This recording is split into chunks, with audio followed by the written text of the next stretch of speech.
Pembelajaran tatap muka atau PTM terbatas tingkat SMP di Kota Makassar dimulai hari ini, Senin 4 Oktober 2021. Untuk di wilayah Kecamatan Panakukang sendiri, SMP Negeri 23 Makassar terpilih sebagai percontohan untuk melaksanakan pembelajaran tatap muka di masa pandemi ini.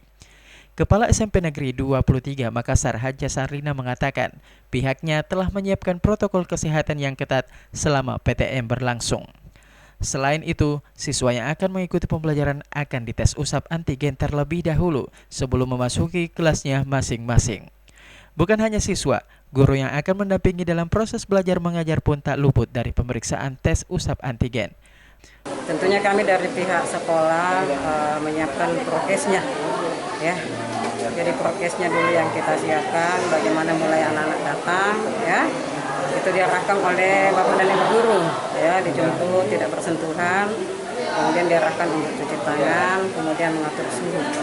Ya, setelah itu tidak langsung masuk di kelas. Jadi kita dulu mengadakan pemeriksaan antigen, ya, kemudian diarahkan masuk ke kelas masing-masing untuk belajar.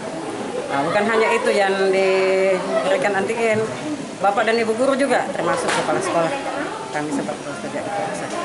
Dan alhamdulillah hasilnya tadi untuk siswa itu semua negatif. Dan guru juga termasuk kepala sekolah itu tidak ada yang positif. Di SMP Negeri 23 Makassar, sebanyak 162 siswa yang telah melaksanakan vaksinasi akan dibagi dalam 2 shift. Untuk mengikuti PTM kali ini, shift pertama akan dimulai pada pukul 7.00 waktu Indonesia Tengah dan shift kedua dimulai pada pukul 09.00. Selain itu, fasilitas seperti tempat mencuci tangan telah tersedia dan tersebar di depan kelas masing-masing. Miftahul Kolbi, Fajar TV dan Fajar Radio melaporkan.